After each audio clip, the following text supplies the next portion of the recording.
കർത്താവിൻ്റെ നാമം വാഴ്ത്തപ്പെടുമാറാകട്ടെ. വീണ്ടും ദൈവവചനവുമായി കടന്നു വരുവാൻ ഇടയായതിൽ ദൈവത്തെ നന്ദിയോടെ സ്തുതിക്കുന്നു. കർത്താവ് ജീവിതത്തിൽ തരുന്ന എല്ലാ അവസരങ്ങൾക്കും ദൈവത്തെ സ്തുതിക്കുന്നു. നമ്മുടെ ജീവിതം വളരെ വിലപ്പെട്ടതാണ്. കർത്താവ് നമ്മളെ ധാരാളമായിട്ട് അനുഗ്രഹിക്കട്ടെ. കർത്താവിൻ്റെ കൃപ മഞ്ഞുപോലെ മാരിപോലെ നമ്മളുടെ ഓരോരുത്തരുടെയും ഈ വചനം കേൾക്കുന്ന ഓരോരുത്തരുടെ മേലും പകരുമാറാകട്ടെ. നമ്മുടെ ജീവിതം യോബിൻ്റെ പുസ്തകത്തിൽ പറഞ്ഞിരിക്കുന്നത് പോലെ കഷ്ടത നിറഞ്ഞതാണ്. യോബ് പറഞ്ഞു, തീപ്പൊരി ഉയരെ പറക്കും പോലെ മനുഷ്യൻ കഷ്ടതയ്ക്കായി ജനിച്ചിരിക്കുന്നു. കർത്താവായ യേശു പറഞ്ഞ, ലോകത്തിൽ നിങ്ങൾക്ക് കഷ്ടമുണ്ട്, എങ്കിലും ധൈര്യപ്പെടുവീൻ. ഈ ലോകത്തിൽ നമുക്ക് കഷ്ടമുണ്ട്. പല നിലയിലുള്ള പ്രതിസന്ധികൾ, പ്രതികൂലങ്ങൾ, ജീവിതത്തിന് നേരെ ആഞ്ഞടിക്കുന്ന കൊടുങ്കാറ്റുകൾ, തിരമാലകൾ, നഷ്ടം, കഷ്ടം, കണ്ണുനീര്, വേദന,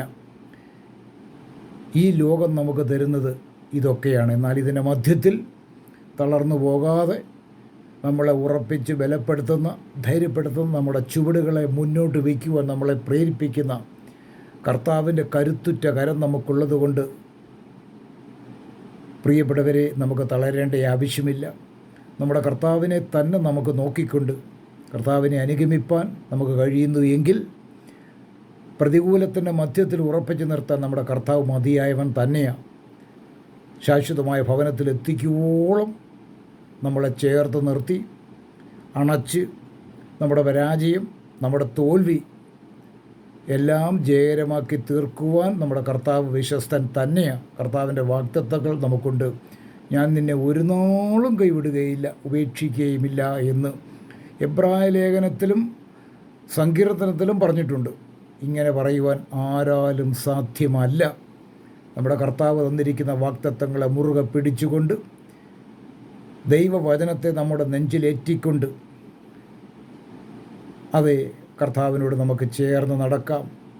ഈ ഭൂമിയിൽ കർത്താവ് നമ്മളെക്കുറിച്ച് ആഗ്രഹിക്കുന്നത് ഒരു പരാജയപ്പെട്ട ജീവിതത്തിനല്ലല്ലോ നമ്മളെ വിളിച്ചതും വേർതിരിച്ചതും ദൈവം തൻ്റെ പരിശുദ്ധാത്മാവിനെ നമുക്ക് തന്നതും. അനുഗ്രഹീതമായ ഒരു ഉന്നതമായ നിലവാരം പുലർത്തി ജീവിക്കണമെന്ന് നമ്മളെക്കുറിച്ച് ദൈവം ആഗ്രഹിക്കുന്നുണ്ട്. അതിന് ദൈവം തൻ്റെ പരിശുദ്ധാത്മാവിനെ നമുക്ക് തരികയും ചെയ്തു. അതുകൊണ്ട് നമ്മുടെ ജീവിതത്തെ നോക്കി, അത് പരാജയത്തെ നോക്കി വിറങ്ങലിച്ച് നിൽക്കേണ്ട ആവശ്യമില്ല. ക്രൂശിലേക്ക് നോക്കിക്കൊണ്ട് നമ്മുടെ കർത്താവിനെ നമുക്ക് അനുഗമിക്കാം. ഒരു ദിവസം കൂടെ ജീവിപ്പാനുള്ള കൃപ നമുക്ക് സൗജന്യമായി തന്നല്ലോ. കർത്താവിൽ നമുക്ക് ലഭിച്ച രക്ഷദാനമാണല്ലോ. നാം അതിനു വേണ്ടി ഒന്നും കൊടുത്തിട്ടില്ല. നാം എന്തെങ്കിലും കൊടുത്ത് രക്ഷ നേടുവാൻ പ്രാപ്തരായിരുന്നില്ല, നാം അപ്രാപ്തരായിരുന്നു. എന്നാൽ പിതാവായ ദൈവം തൻ്റെ പുത്രൻ മുഖാന്തരം നമ്മളെ ഓരോരുത്തരെയും കാലാകാലങ്ങളായി വിളിച്ചു വേർതിരിച്ചു, അഥവാ രക്ഷിക്കപ്പെട്ട ദൈവമക്കളായി തീരുവാൻ ഈ ഭൂമുഖത്ത് കർത്താവിനെ കോപിപ്പിക്കുന്നവരായിട്ടല്ല, കർത്താവിനെ പ്രസാദിപ്പിക്കുന്ന ഒരു ജീവിതത്തിൻ്റെ ഉടമകളായി തീരുവാൻ നമുക്ക് ഭാഗ്യം ലഭിച്ചല്ലോ. തളരാതെ ക്രൂശിയെ നോക്കിക്കൊണ്ട് നമുക്ക് മുന്നോട്ട് പോകാം. അതിനുള്ള കൃപ കർത്താവ് ധാരാളമായി നമുക്ക് തരുമാറാകട്ടെ. ഒരു വേദവാക്യം വായിക്കാം എന്ന് ഞാൻ ആഗ്രഹിക്കുന്നു. അപ്പോസ്തല പ്രവൃത്തിയുടെ പുസ്തകം 17-ാം അധ്യായം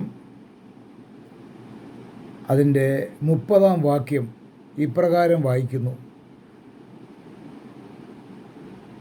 ആ വാക്യം ഇങ്ങനെയാണ്: എന്നാൽ അറിയായ്മയുടെ കാലങ്ങളെ ദൈവം ലക്ഷ്യമാക്കാതെ ഇപ്പോൾ എല്ലായിടത്തും എല്ലാവരും മാനസാന്തരപ്പെടണമെന്ന് മനുഷ്യരോട് കൽപ്പിക്കുന്നു.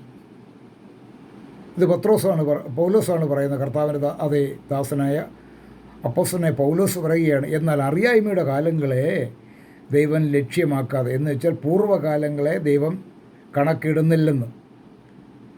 എന്നാൽ ഇപ്പോൾ ഏത് കാലമാണെന്ന് നമ്മൾ മനസ്സിലാക്കണം. പൂർവ്വകാലത്തെ ദൈവം കണക്കിട്ടില്ലെങ്കിൽ ഈ കാലത്തെ ദൈവം കണക്കിടുമെന്നാണ്. അറിയായ്മയുടെ കാലം അഥവാ പൂർവ്വകാലത്തെ ദൈവം കണക്കിടാതെ പോയെങ്കിൽ, അഥവാ ലക്ഷ്യമാക്കാതെ പോയെങ്കിൽ, ഇപ്പോൾ എല്ലായിടത്തും എല്ലാവരും മാനസാന്തരപ്പെടണമെന്ന് മനുഷ്യരോട് കൽപ്പിക്കുന്നു. നമ്മൾ ദൈവവചനത്തിന് വളരെ പ്രാധാന്യം കൊടുക്കേണ്ടവരാണ്. രക്ഷിക്കപ്പെട്ടിട്ടില്ലാത്തവർ രക്ഷിക്കപ്പെടുവാനും രക്ഷിക്കപ്പെട്ടവർ കർത്താവിൻ്റെ കൃപയിൽ ചാരി ഒരു ജയകരമായ ജീവിതം നയിക്കേണ്ടതുമാണ്. കാരണം നമുക്ക് ചുരുങ്ങിയ ഒരു കാലയളവാണ് ലഭിച്ചിരിക്കുന്നത്. നമുക്ക് ജീവിക്കുവാൻ ലഭിച്ച അവസരം, സമയം, ജീവിതം നഷ്ടപ്പെടുത്തി കളഞ്ഞാൽ ഒടുവിൽ നാം ഖേദിക്കേണ്ടി വരും. യൗവനവും കടന്ന് വാർദ്ധക്യമെത്തും. അപ്പോൾ നാം പുറകിലോട്ടൊന്ന് തിരിഞ്ഞു നോക്കുമ്പോൾ നമ്മൾ വാവിട്ട് നിലവിളിച്ചു പോകും.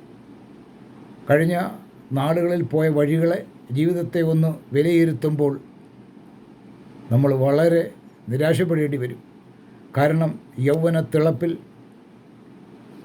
ആരോഗ്യവും ബലവുമുള്ള നാളുകളിൽ പടക്കുതിര പോലെ കുതിച്ച് പായും. ആരാലും പിടിച്ചാൽ നിൽക്കുകയില്ല. എന്നാൽ യൗവനമൊക്കെ കഴിഞ്ഞു, വാർദ്ധക്യമെത്തി, ഭവനത്തിൽ വിശ്രമജീവിതം നയിക്കുമ്പോഴായിരിക്കും ജീവിതത്തെ ഒന്ന് വിലയിരുത്തുന്നത്. അപ്പോൾ ഓടാനും ചാടാനും പോകാനും വരുവാനും ഒന്നും സാധ്യമല്ലല്ലോ, പഴയതുപോലെ ബലമില്ലല്ലോ.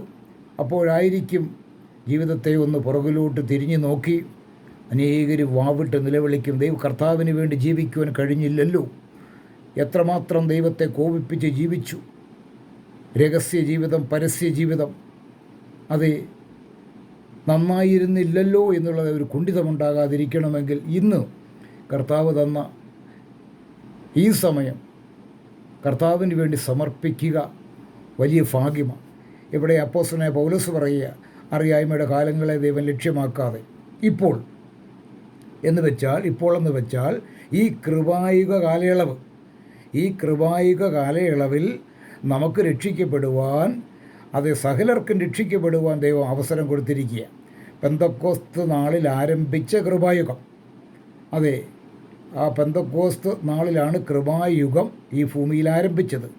ആ കൃപായുഗം അവസാനിക്കുന്നത് കർത്താവിൻ്റെ മധ്യാകാശ വരവോടുകൂടിയാണ്. അപ്പോൾ പെന്തക്കോസ്തിൽ ആരംഭിച്ച കൃപായുഗം കർത്താവിൻ്റെ മധ്യാകാശ വരവോടുകൂടി അവസാനിക്കുന്നു. ഈ മധ്യത്തിൽ വെച്ച്, അഥവാ ഈ കൃപായുഗ കാലയളവിൽ രക്ഷിക്കപ്പെടണമെന്നാണ് ദൈവം കൽപ്പിക്കുന്നത്. അതാണ് ഇവിടെ വ്യക്തവും സ്പഷ്ടവുമായിട്ട് എഴുതിയിരിക്കുന്നത്. വായിക്കുകയാണ്, എല്ലാവരും എല്ലായിടത്തും എല്ലാവരും മാനസാന്തരപ്പെടണമെന്ന് മനുഷ്യരോട് കൽപ്പിക്കുന്നു. അതൊരു മാനുഷിക കൽപ്പനയല്ല, ദൈവകൽപ്പനയാണ്. ഉയരത്തിൽ നിന്ന് മനുഷ്യനുള്ള ദൈവത്തിൻ്റെ കൽപ്പന മനുഷ്യരോട് കൽപ്പിക്കുന്നു. ആര് കൽപ്പിക്കുന്നു? ദൈവം കൽപ്പിക്കുന്നു.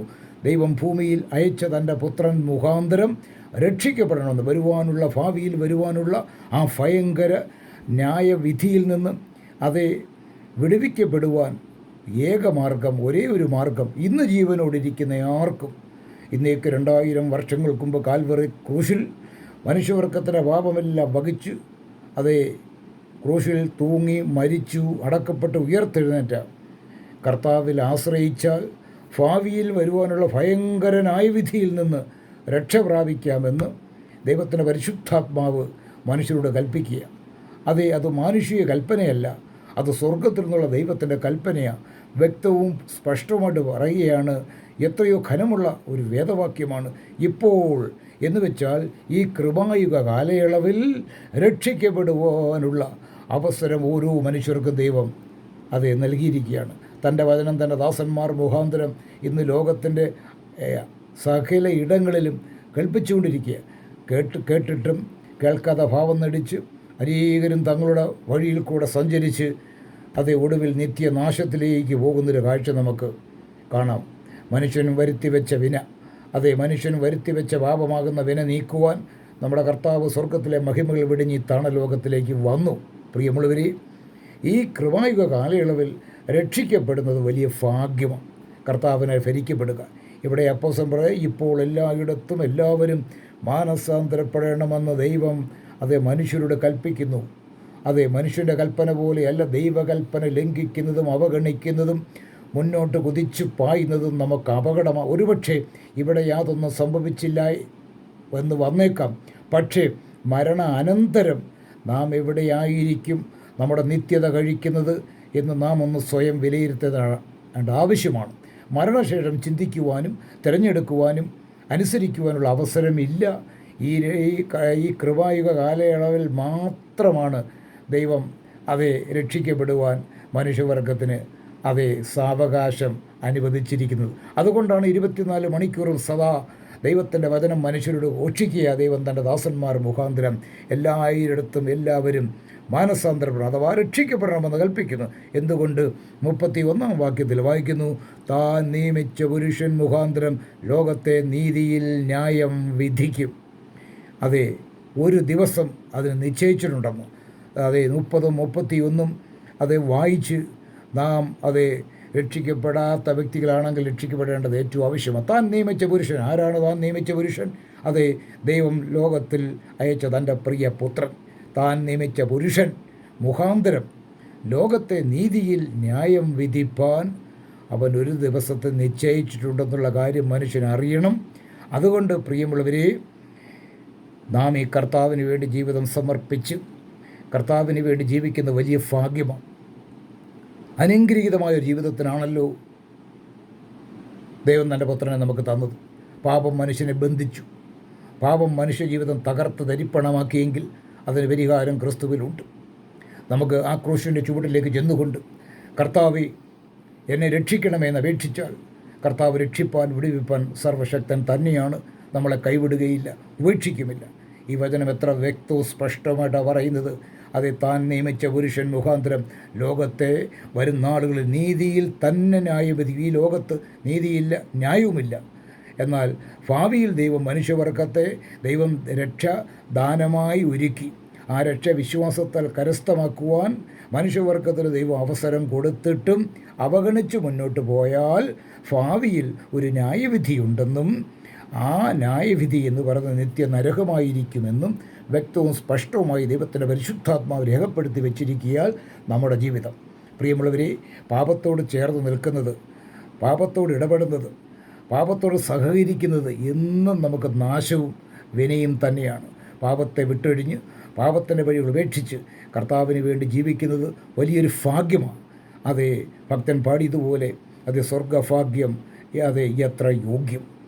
സ്തോത്രം. കർത്താവിന് വേണ്ടി ജീവിക്കുവാൻ നമ്മുടെ ജീവിതം സമർപ്പിച്ചുകൊണ്ട് കർത്താവിൻ്റെ വചനം ചിട്ടയായും ക്രമമായും വായിച്ചും പഠിച്ചും കർത്താവിനെ ധ്യാനിച്ചും സ്നേഹിച്ചും മാനിച്ചും ഒരു ഉന്നതമായ നിലവാരം പുലർത്തിക്കൊണ്ട് കർത്താവിൻ്റെ കരം പിടിച്ച് കർത്താവിൻ്റെ മാർവിൽ ചാരി നമ്മുടെ ക്രിസ്ത്യയെ നയിപ്പാൻ ഈ വചനങ്ങളാൽ ദൈവം നമ്മളെ സഹായിക്കട്ടെ.